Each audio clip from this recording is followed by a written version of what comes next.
Hoje é mais um daqueles dias atípicos aqui na nossa casa, né? O nosso dirigente espiritual, Paulo, está afastado aqui do nosso trabalho devido às questões de saúde, todos nós estamos cientes, né? Eu acho que essa orientação mais é para as pessoas que estão aqui acompanhando hoje aí os trabalhos na consulência. Bom, hoje nós vamos falar uma palestra aqui sobre um tema mais baseado na reflexão, né? É um assunto um pouco difícil, assim, da gente... Tanto para mim, falar sobre esse assunto, tanto para vocês também digerir, né? É um tema mais complexo. Bom, vocês já pararam para pensar assim por algum momento? Aliás, fica mais claro vocês tentarem fazer essa reflexão agora. Essa percepção de vida que vocês têm, de quem vocês são e de tudo que vocês conseguem perceber de forma sensorial. Ou seja, ver, ouvir, sentir. A percepção do conceito de existência. Vocês conseguem refletir isso assim por alguns segundos? Parar os pensamentos e refletir. Porque a gente vive num mundo onde o dia a dia, a correria, né? A correria que a gente é presa nesses processos do mundo coletivo, humano, materialista, faz a gente esquecer desse conceito, né? A gente vive no automático. E a gente não para pensar sobre essa questão, muitas das vezes, né? A gente não reflete sobre isso. Então a pergunta é, o que está por trás disso? Né? Qual que é a nossa função aqui nesse mundo? Isso é uma coisa que a gente deveria refletir, né? Por que eu estou aqui? Por que eu existo? Por que Deus? Né? As pessoas, mas Deus... Tá, e qual que é esse conceito? O que é? O que é Deus? Né? Bom, vamos começar dessa premissa. Para explicar e falar alguma coisa sobre o Criador, né? Eu estou falando Criador, utilizando esse pronome no masculino e tudo, porque é a forma como a gente se identifica, baseado na nossa cultura, que a gente desde criança é ensinado, Deus, o Criador, enfim, né? Mas a verdade é que a gente não tem muita noção sobre isso, não. A gente não tem essa certeza de como que é o Criador. É o que? É uma pessoa? É um ser? É uma força? É uma energia? A gente não tem um conceito. A grande maioria esmagadora das expressões religiosas que existem no mundo não tem um conceito muito formal sobre Deus. O que existe, na verdade, é algumas filosofias sobre isso, né? E algumas deslumbres de um passado da humanidade, de uma visão de que as pessoas tinham sobre o que seria o Criador. Por exemplo, na tradição judaico-cristã, é muito comum as pessoas acharem que, porque na Bíblia, por exemplo, fala que Deus foi criado à imagem e semelhança de Deus, o ser humano foi criado à imagem e semelhança de Deus, as pessoas imaginarem que Deus é um homem assim, sabe? Um senhor de idade, cabelo branco, né? Inclusive na Igreja Católica, você vê algumas representações em arte, né? Em algumas igrejas e tal. Isso é muito bom para a gente poder se aproximar, né? É igual nosso conceito aqui também de orixá, né? Você vê algumas imagens aqui, a imagem de Jesus e de outros orixás. Isso serve para a gente se aproximar dessas energias, desses conceitos, mas não quer dizer que eles sejam de fato assim. Então, assim, a questão é que Deus é uma coisa que a gente não consegue explicar ainda, né? É uma coisa que a gente está vivenciando a questão de percebê-lo, mas conceituar isso de uma forma formal é muito difícil. E aí a gente entra num conceito que é o seguinte: isso que eu vou falar agora não tem a ver com religiosidade, espiritualidade, não. Isso é física, tá? Isso é ciência. Nós vivemos num mundo de dimensões. Para explicar a grandiosidade do que é o Criador, eu preciso falar um pouco sobre o conceito disso que a gente vive aqui, de existência. Então, assim, existem dimensões. Esse conceito ele é amplamente explicado pela ciência, pela cosmologia, pela física quântica.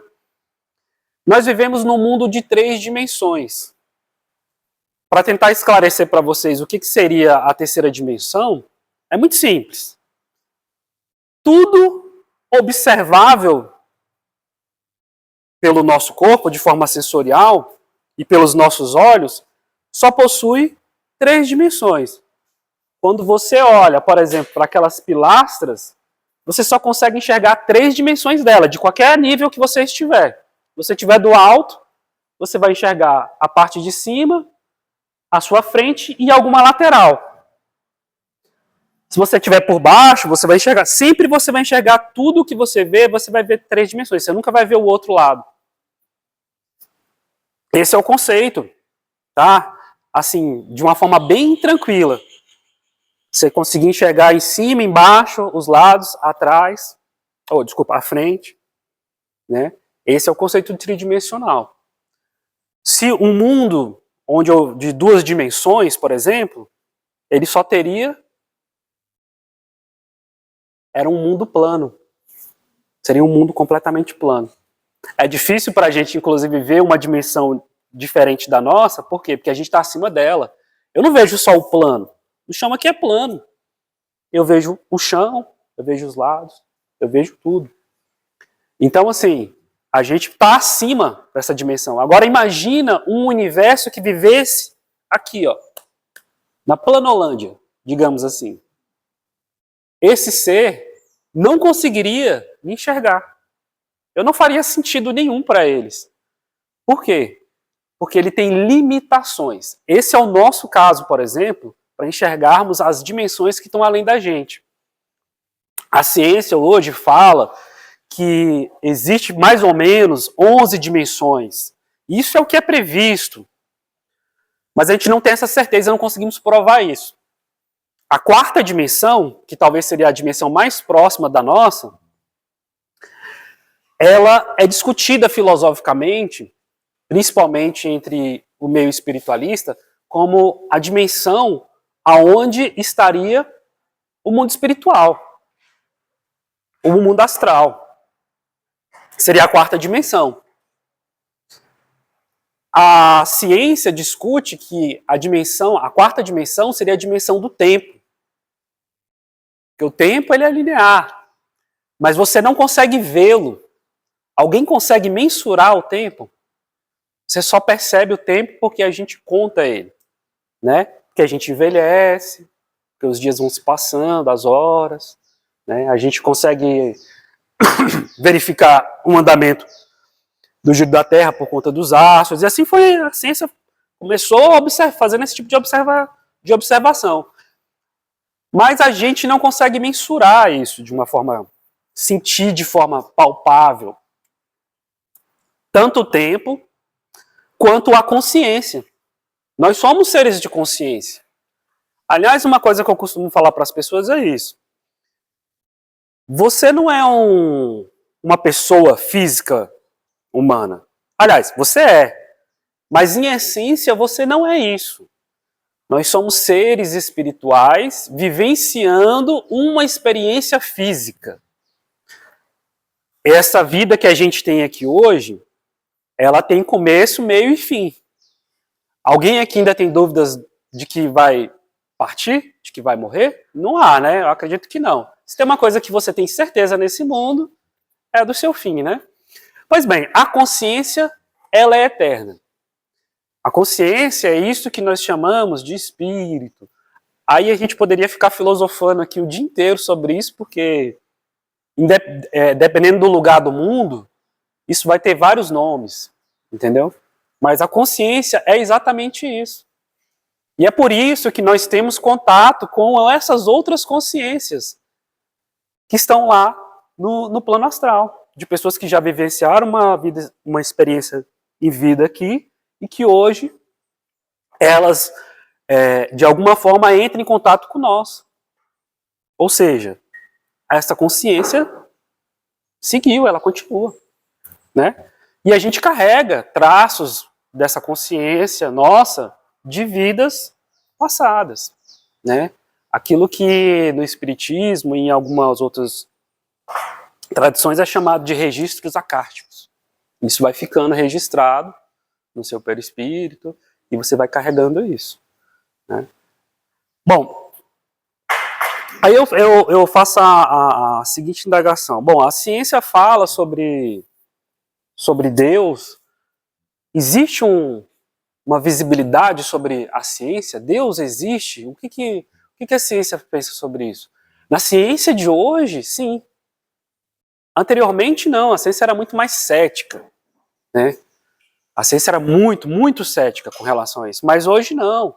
Aliás, a ciência ajuda a trazer esse conceito de fé sobre o que seria Deus e como funciona essa existência. Porque, assim, o conceito de vida dessa dimensão que nós vivemos, nisso que a gente chama de existência, ele é tão complexo que, se minimamente houvesse uma diferença do que é a física hoje, o universo provavelmente não existiria.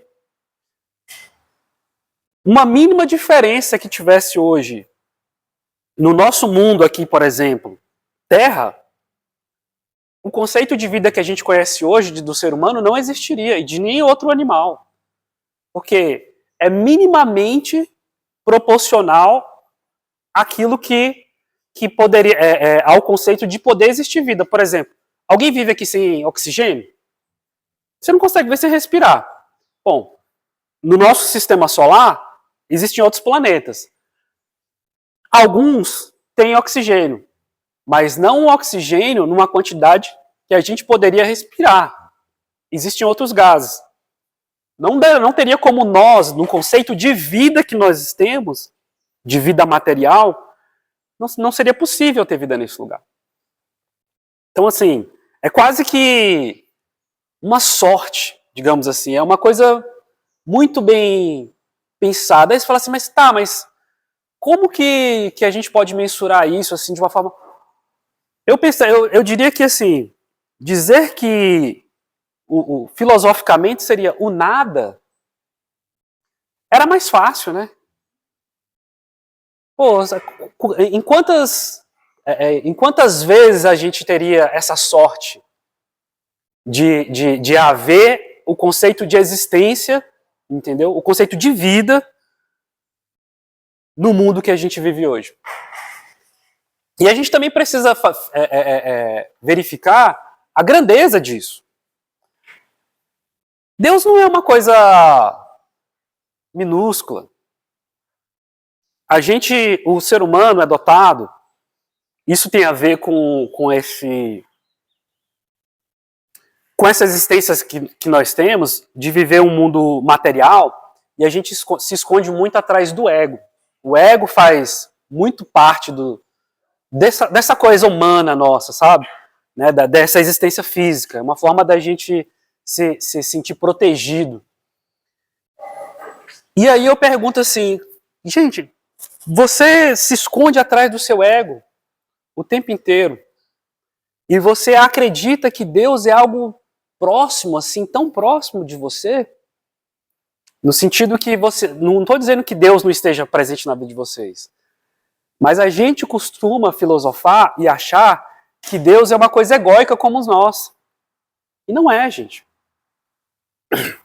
A gente precisa viver a espiritualidade de uma forma de um conceito de observação. O que seria isso? Perceber. Perceber. Simplesmente perceber como o mundo se comporta. Deus é como se fosse um engenheiro desse conceito de existência. Como que ele é? a gente não sabe, está além da nossa compreensão humana, mas a gente pode perceber isso. Aí é nesse momento que a religiosidade, isso que a gente chama de espiritualidade, aquilo que a gente chama de ciência e aquilo que a gente chama de filosofia se encontram. Bom, Darwin é ciência, é filosofia, certo? O que Darwin fala? Que as espécies, elas evoluem. Simplesmente evoluíram durante o tempo. O ser humano evoluiu, a gente carrega traços de uma evolução, né? Principalmente com relação aos nossos ossos, é perceptível, né, que tivemos ancestrais que eram diferentes, enfim. O nosso cérebro até hoje se comporta em alguns momentos, né, como o nosso ancestral, e por aí vai. Darwin tinha isso, que os animais e nós... Só que a gente não consegue acompanhar esse raciocínio porque a gente olha pelo mundo perceptível pela gente. Então, por exemplo, um ser humano que vive 100 anos já é muito, né? Em 100 anos você não vê nada de evolução. São milhares de anos para você perceber alguma coisa, entendeu? Então é só quando a gente olha para trás, estuda, faz análise, verifica, aí é que você percebe isso, sabe? Aí eu pergunto para vocês assim, tá, e o que Deus tem a ver com isso tudo? Recentemente, lá na China, foi encontrada uma caverna onde as pessoas nunca tinham entrado lá, o ser humano nunca tinha tido contato. Esse lugar era um lugar fechado, né, onde ninguém tinha tido contato com esse lugar ainda, nenhuma civilização, e lá não entrava luz. Era só um fecho assim, ó, por uma fresta.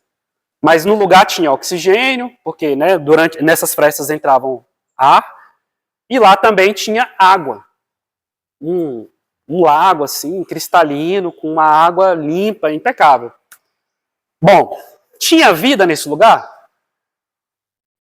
Tinha muita vida, muita vida. Foram encontrados animais que viviam lá. Isso prova justamente esse conceito de evolução. Haviam vários insetos, vários seres que viviam ali, mas eles se adaptaram. Ou seja, os animais que nasceram naquela água e os animais fora da água que viviam dentro da caverna eram todos albinos. E nenhum deles tinha olhos. Por quê? Para enxergar, a primeira coisa que precisa ter num conceito é luz. A gente só enxerga por conta da luz. O reflexo da luz é que nos ajuda a enxergar. Esses animais não queriam enxergar, então eles já nasceram sem olhos. E como não tinha luz solar, a melanina no corpo não se desenvolveu desses animais. Então todos eles eram albinos. Mas a vida seguiu, porque existia mínimas chances de ela se desenvolver, e ela vai. Então, tentando explicar isso para vocês, o conceito de Deus, é justamente isso. Deus é o Criador, é um código. Ele escreveu as regras do universo. Elas são executadas. Se houver a chance mínima de haver vida, como a gente conhece, isso que nós somos, vai haver. Vai haver. Ninguém vai controlar isso. Isso vai acontecer. A natureza é a mesma coisa. A lei do retorno, que a gente conhece, que se discute muito, né, no kardecismo, se discute muito entre as expressões espiritualistas, é exatamente isso. A gente destrói o meio ambiente. O que ele faz? Ele retorna. Ele retorna. Se reconstrói e traz para a gente o retorno disso. Então, por exemplo, catástrofe, enchente. Isso daí é um retorno. É simplesmente um retorno natural das coisas. Então, assim, é um código. Né? Tentando explicar isso para vocês, talvez algumas pessoas não compreendam muito bem, mas eu vou tentar desmiuçar para ficar mais claro. Quando você utiliza um programa na sua casa, no seu computador, no seu celular, aquilo ali é um software. Aquilo ali que você vê, ele é escrito em um código. Não é visível para quem está utilizando. Mas por trás daquilo ali é um código. Eu sou analista de sistemas, eu trabalho desenvolvendo esse tipo de código também. E funciona assim. tudo na vida é desse jeito. Por exemplo, nós seres humanos somos constituídos de um DNA. Há um código no nosso DNA, né? As células, os átomos, são seres vivos. Então existe uma engenharia, é complexo. Não é algo simples, é muito complexo. Aliás, uma coisa que eu já usei várias vezes até para provocar algumas pessoas, né, quando elas vinham com esse conceito tentando esclarecer Deus de uma forma tão minimalista, e a primeira pergunta que eu fazia para elas era assim, ó, vem cá, você sabe por que você enxerga? Você sabe como funciona o funcionamento dos seus olhos? O seu intestino, por exemplo, ele tem uma função de digerir o seu estômago, né? Essa parte digestiva toda, digerir os alimentos, separar ali as enzimas, enfim, separar os nutrientes para que isso seja levado pela sua corrente sanguínea, distribuído nas células e alimentar o seu corpo e por aí vai. Isso é um conceito bem esdrúxula, inclusive. É bem mais complexo, né? Alguém aqui saberia explicar? Que não fosse da medicina, você tem que estudar medicina para poder esclarecer um conceito desse. Né? Explicar como que o seu ouvido escuta. Alguém sabe explicar? Tem alguém aqui dentro que tem esse conceito? Sabe por que vocês não têm? Porque não é a área de estudo de vocês. Entendeu? Aqui provavelmente as pessoas são formadas em outras áreas, né? E aí por isso a gente não sabe disso. Mas é sobre vocês. Vocês têm ouvido, vocês têm olhos, vocês têm o intestino, né? Vocês têm isso, corre, é você. Mas a gente não sabe explicar nem como somos nós. Eu não sei explicar como funciona o meu organismo. Como é que eu vou falar do Criador, gente? Se você não sabe falar nem sobre você, entende? A gente não percebe nem nós mesmos, e é complexo. Então para pensar, o nosso organismo é extremamente complexo.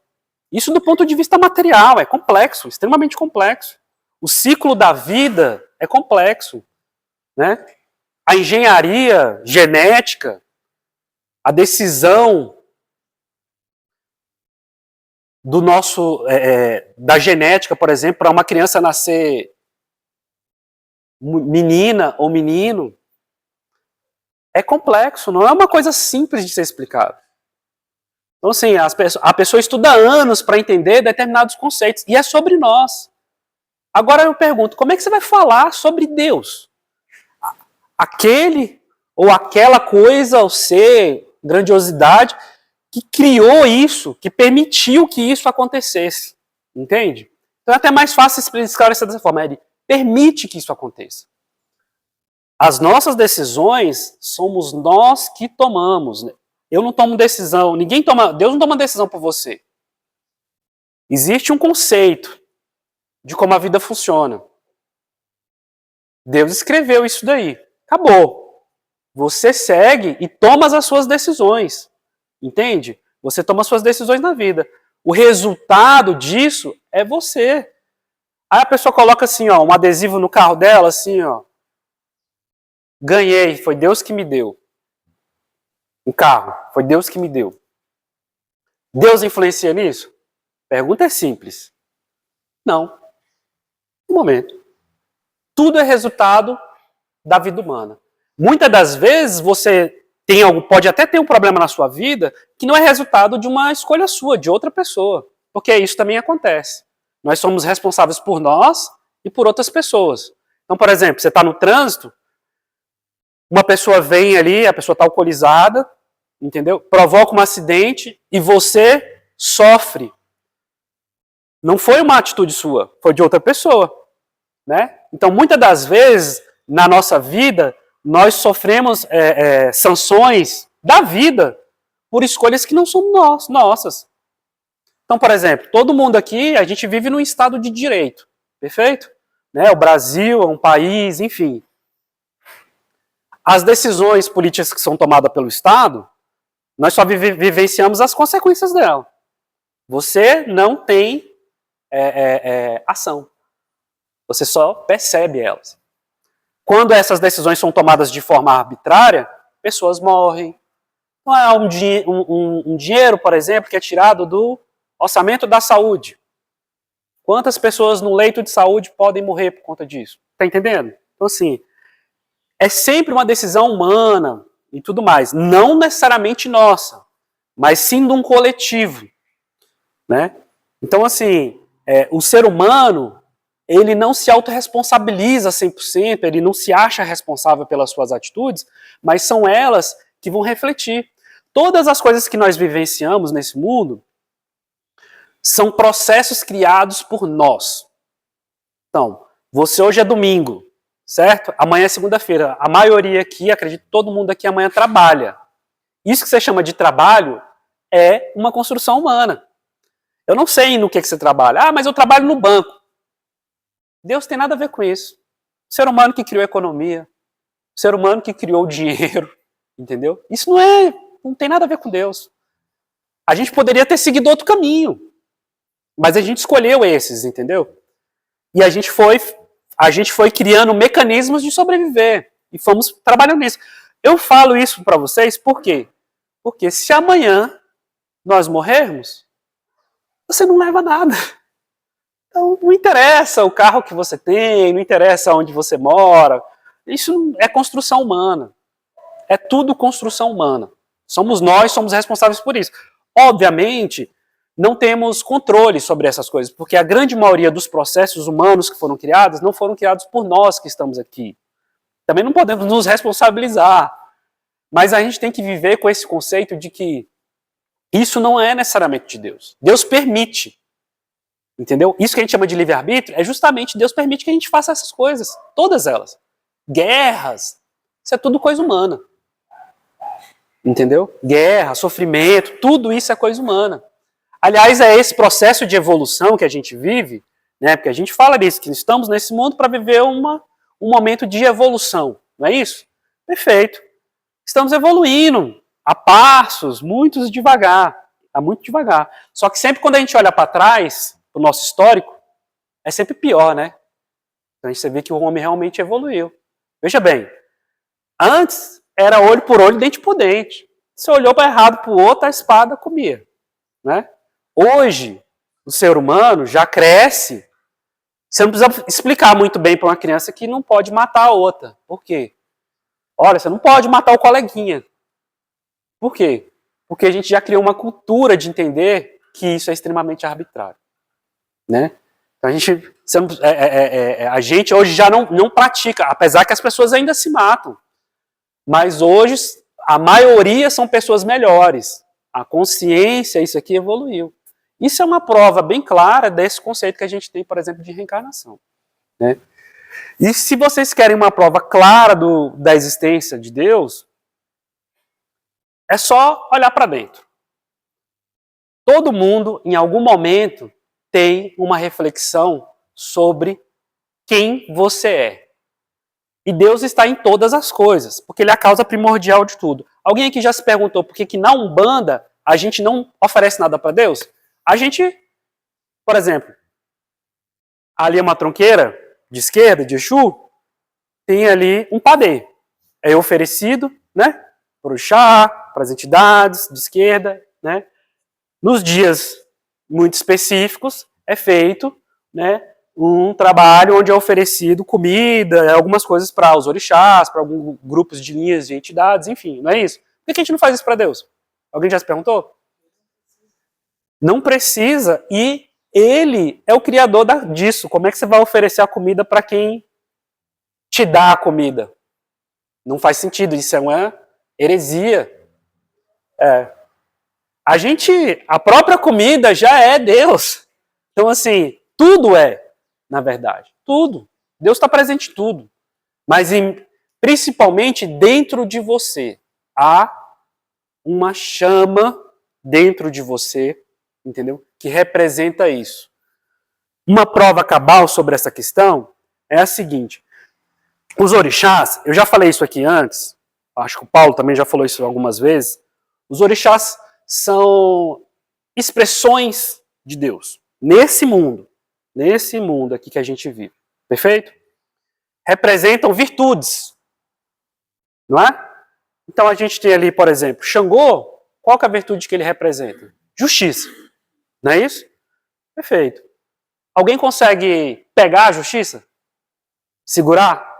Como é que você consegue esclarecer essa questão do conceito de justiça? Ele é completamente humano e completamente relacionado à divindade. Por quê? Os outros seres que vivem nesse mundo aqui, os outros animais, por exemplo, eles vivem numa selvageria total. Um leão não pensa duas vezes na hora de matar o outro animal para comer. Ele simplesmente mata e come. Isso é instintivo, entendeu? O conceito de justiça é uma coisa humana, que só nós conseguimos perceber. E isso é extremamente abstrato. Você não pega a justiça, coloca ela no bolso, senta, olha, não. A justiça é um conceito. Mas é um conceito abstrato, que você não vê, mas você percebe. E isso vem justamente porque ele é uma virtude. Virtudes são coisas que só os seres humanos percebem. Porque temos a clareza do entendimento, mas isso está ligado ao sagrado. Que é perceber que algo está sendo feito de forma desequilibrada. Ou seja, alguém está fazendo alguma coisa de forma desequilibrada, onde desampara a outra pessoa. Então esse é um conceito de justiça. As virtudes, assim como os nossos defeitos, são conceitos que são abstratos. Como é que você consegue perceber isso? Né? Todos os orixás carregam uma representatividade relacionada a algum elemento da natureza, mas também a alguma virtude. E são expressões de Deus. E virtudes são coisas que só nós conseguimos vivenciar. A música, por exemplo, é uma coisa engraçada. Vocês sabiam que música é uma coisa que simboliza claramente o ser humano? Porque música não existe fora do conceito do ser humano. Ah, eu vejo o passarinho cantar. Não, o passarinho não canta. A gente acha que aquilo é um canto, mas ele não está cantando. É o barulho que ele faz. Para ele não é música. Música é um conceito harmonioso, relacionado às notas musicais, enfim. E o ser humano faz isso. Entende?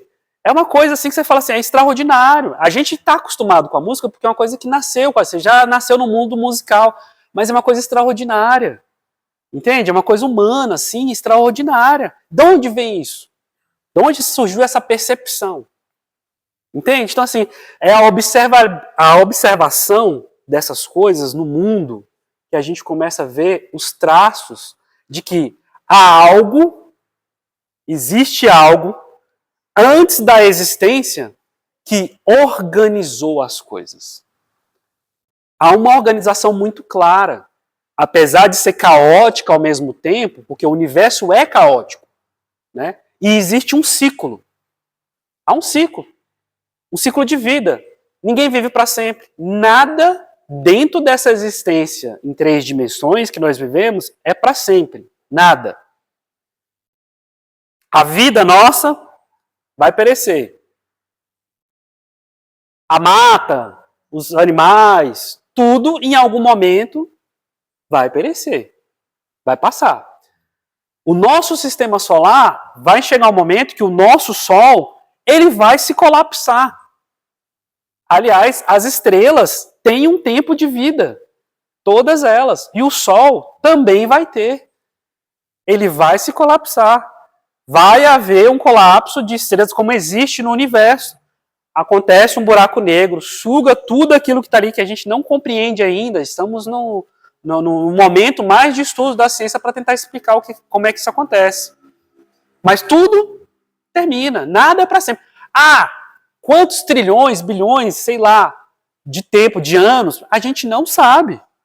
Mas tudo, nada é para sempre. Nada é para sempre. E a grandiosidade de Deus é tão grande para a gente entender que não é essa coisa perto da gente que você, olha, foi Deus que me deu, para a gente refletir a grandiosidade de Deus, é muito simples. Tente imaginar aquele vaso ali, ó, de barro. Aquilo ali é o nosso planeta aqui, a Terra, dentro do nosso sistema solar. O Sol, em termos de grandiosidade, seria a pirâmide ali, ó. Compreende a grandiosidade? E nós vivemos dentro do vaso. Nós somos um grão de areia numa praia imensa. E isso é só aquilo que a gente consegue observar. Quantos sistemas solares não existem aí fora no universo? Milhares. Não temos a noção correta de quantos tem. Quantos sistemas solares existem? Quantas estrelas existem? E quantos outros astros vivem em torno deles? A gente não compreende. A gente não tem noção, porque é muito distante. A gente não tem como ir lá. Entende? Então, assim, o Criador criou esses outros lugares também. Então, você é nada. Há necessidade de percebermos que não somos algo tão valioso assim. Quando observamos a grandiosidade da criação. O nosso ego é que nos coloca na virtude de acharmos que somos extremamente especiais. Somos especiais. Sim, somos. Mas precisamos entender que o mundo, a existência, a realidade é muito mais grandiosa. Somos algo que está ali, ó. E o universo é tão antigo, mas tão antigo, que essa existência que cada um de nós passamos não é nem um fechar de olhos. Não é nem um fechar de olhos. É muito rápido. Só que a gente acha que é uma grandiosidade. Não é.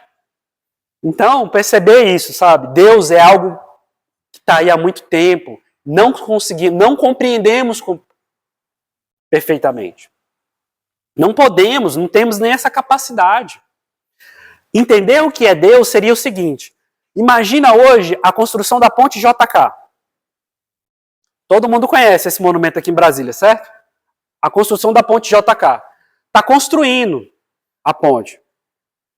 Quando ela construiu, está construindo a ponte ali. Do lado, logo ao lado, tem um formigueiro. Nós somos essas formigas. A ponte está sendo construída. As formigas estão percebendo o que está acontecendo ali? Não fazem a menor ideia do que está acontecendo. Nós somos as formigas. A gente não sabe o que está acontecendo no universo aí fora. A gente não compreende. É mais ou menos isso. Está construindo a ponte, está fazendo um monumento, algo grandioso, algo espetacular está acontecendo ali, mas as formigas não fazem a menor ideia do que está acontecendo. Para elas, nada está mudando. Entende? Então, nós somos essas formigas. É preciso se colocar de forma menor para poder conseguir observar. Quanto maior o nosso ego, quanto maior a gente acha que entende as coisas, menos a gente compreende de verdade. Se colocar nessa posição menor, mais embaixo, faz com que você consiga observar mais. A espiritualidade é algo a ser vivido, é uma experiência onde a gente precisa observar. Eu falo isso toda vez que eu venho, acho que é a terceira vez que eu venho aqui dar palestra, e é sempre assim, eu sempre falo, a espiritualidade é algo visceral. É visceral, é extremamente visceral. Você precisa vivenciar. Então, o seu contato com a espiritualidade, com seus guias, esse contato com o sagrado, é visceral, você sente, né? É a carne que treme, é a sensação que você tem ali. A espiritualidade é algo visceral. E ela é algo a ser vivido, experienciado, observado.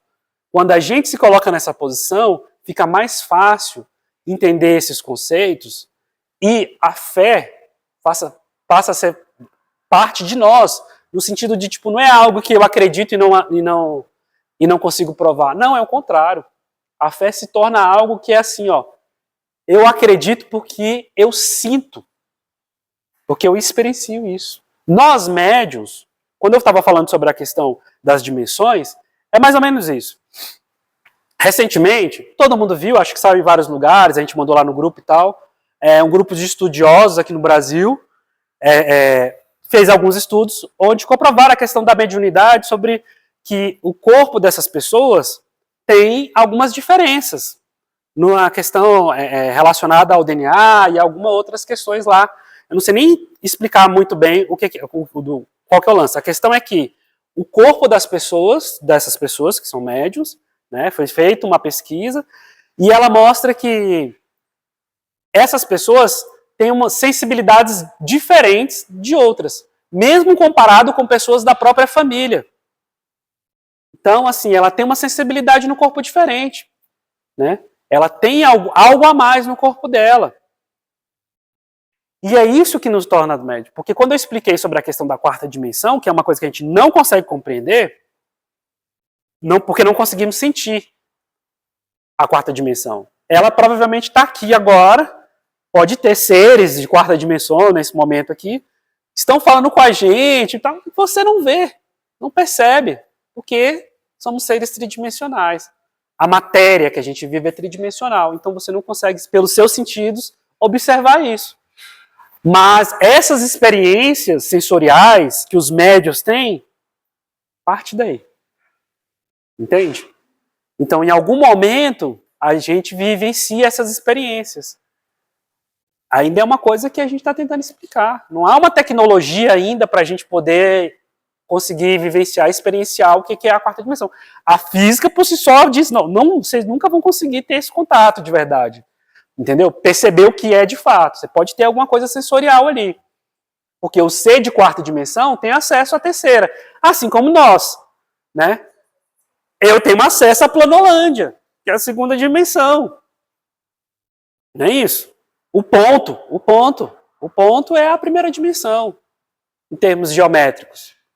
Eu tenho acesso, nós somos, vivenciamos isso. Entendeu? Então mas se houvesse vida nessas dimensões, elas não perceberiam a gente. Nós perceberíamos, mas eles não perceberiam nós. Certo? Então assim, gente, hoje isso tudo que eu estou falando é muito filosófico. Eu sei que às vezes dá um nó na cabeça e fala, véi, que doideira isso.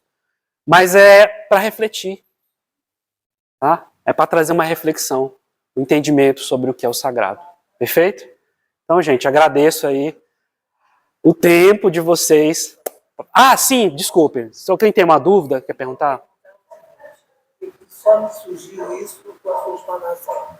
Existe alguma relação entre o mundo de regeneração que nós estamos caminhando para ele e a quarta dimensão? Ou seja, no momento que a Terra estiver regeneração, a quarta dimensão vai ficar mais clara? Então, eu vejo alguns espiritualistas falando sobre esse conceito aí, de que o mundo de terceira, né, esse conceito de dimensão que a gente vive hoje, ele está muito relacionado a esse mundo de provas e expiações, que é o que a gente vive hoje, né? Esse é um conceito muito do kardecismo e tudo mais. Mas há alguns espiritualistas que são mais universalistas que eles também falam sobre esse conceito. Mas a questão é o seguinte, eu acho que é muito cedo para a gente ter um conceito sobre isso, porque a gente vê alguns médiuns falando sobre isso, mas eu não vejo muita clareza da fonte. Eu acho que é mais uma percepção, entende? Então, por exemplo, eu vi alguns médiuns falando sobre isso, eu vi aquela Mônica Medeiros, ela fala muito sobre esse assunto, né? Há outros médiuns, né, que falam sobre esse conceito. Eu não tenho muita certeza sobre isso, porque eu vejo essas coisas como algo muito novo, sabe? No sentido que a gente precisa observar um pouco mais para ter mais certeza. O que eu sei é que assim, o mundo de regeneração, ele realmente é uma realidade. Agora, dimensão, eu acho que teríamos que ir para outra dimensão. Não essa aqui se tornar, entende? Porque aí você entraria num conceito que é o seguinte, olha, existe a terceira dimensão, é um fato. A ciência prova, estamos aqui, tudo bem. Isso se tornar uma dimensão de quarta, não faz muito sentido, entende? Sabe? Do ponto de vista da realidade, da física, quântica e por aí vai. O que eu acredito é, os seres, nossas consciências, aqueles, né, que passaram por esse processo evolutivo, podem sim despertar não a dimensão ou ser enviados para uma dimensão mais evoluída, entende? Então, por exemplo, quando a gente fala sobre aquele livro, o Exilados de Capela, né, fala sobre uma civilização que vivia num mundo, né, onde eles foram exilados para cá, onde nós estamos aqui. Somos praticamente nós, a grande maioria, né, de nós veio daí, outros vieram de outros lugares e tudo mais. Mas que essas pessoas foram assim, praticamente, falar, ó, não evoluiu, o processo não seguiu, vai para um mundo de provas e expiações para poder passar por esse processo, para poder evoluir. Não é isso? Então, assim, eu acredito que, do mesmo jeito que a gente fala que existe vida em outros planetas, né, em outros mundos físicos, eu também acredito que existe vida em outros mundos dimensionais. Existem seres extraterrenos e seres extradimensionais, que é um outro conceito, né? Então, assim, além do mundo físico, existe a questão de dimensões também. Alguém mais quer? No momento em que você tem uma percepção de seres, parece ser de outra dimensão, mas podem ser extraterrenos, a gente não sabe. A gente não teria como fazer uma separação entre uma coisa e outra para definir. Eu acho que a gente não consegue fazer isso tão bem, porque quando esses seres se manifestam, assim como os espíritos, eles se colocam numa condição dimensional para que a gente possa percebê-los. Por quê? Como só percebemos a terceira dimensão, só percebemos... eu sou um médio vidente, certo? Vamos um exemplo aqui. Sou um médio vidente. Vejo pessoas que já partiram, certo? Tudo bem, não é que você vê. Eles se permitem serem vistos porque estão numa dimensão diferente. Não é o tempo inteiro. Eu fico o dia inteiro vendo gente morta. Mentira! Não é assim que funciona. É quando eles permitem que você veja. Pode ser que você perceba isso mais, se mostre mais, tudo mais. Mas isso não quer dizer que, assim, é porque são dimensões diferentes. Entende? Então, assim, a gente tem que ser racional mesmo para entender isso. Porque senão a gente vai entrar numa questão que vai parecer que o conceito dessa vivência de mediunidade que as pessoas vivem é algo fantasioso, e não é. Então, assim, os seres se permitem serem vistos. E aí, eu não saberia te explicar como que eles fazem para isso. Se utilizam do ectoplasma nosso e tal, tudo bem. Mas como que eles fazem para se mostrarem numa dimensão de terceira, sendo seres que vivem numa dimensão diferente da nossa?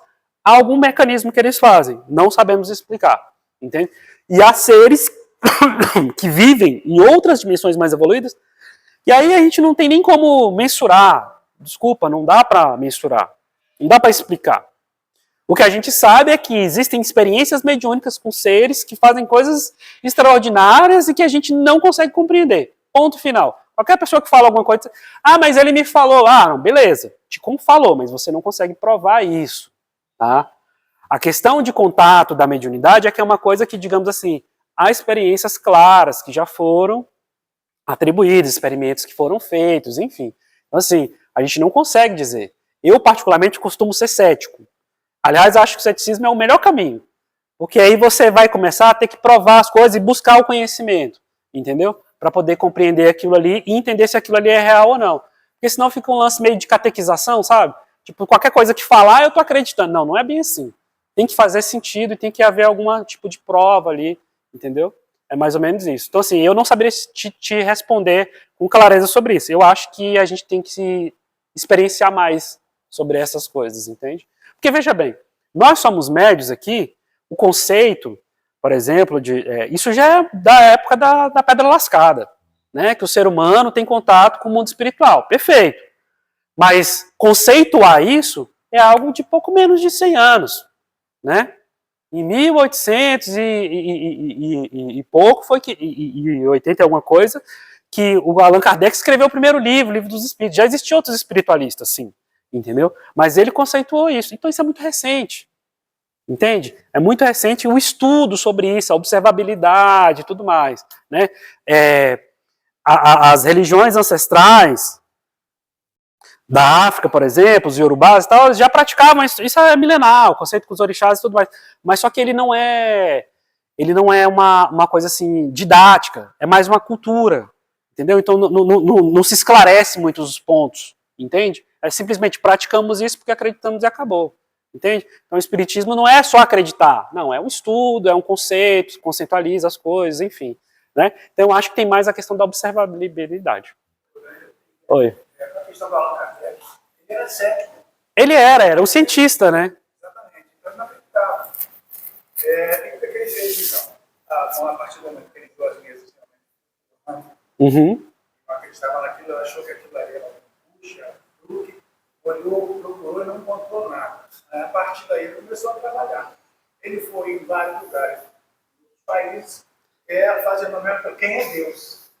Essas respostas em todos os lugares eram as mesmas. Ele criou uma metodologia, né? Exatamente. Uma metodologia. E a partir daí é que ele se aprofundou. Né? Aí depois ficou, né?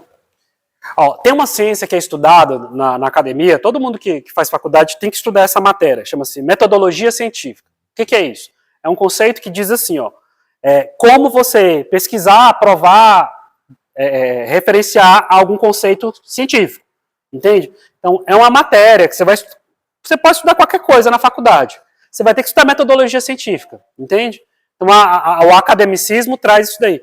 O Allan Kardec, ele era um acadêmico dessa área, de metodologia científica. Ele era uma pessoa que doutrinava sobre esse assunto, ele escrevia sobre esse assunto de metodologia científica, entende? Então, assim, ele era da academia científica, onde se estudava métodos de provar as coisas, entende? Então, assim, ele já fazia isso. Ele era professor também, né? E ele foi botado à prova, ele não acreditava, ele era extremamente cético. Aí ele foi convidado para primeiro observar os fenômenos que aconteciam ali. E, posteriormente, ele foi colocado à prova. Então, os médios que existiam naquela época, ele criou uma metodologia.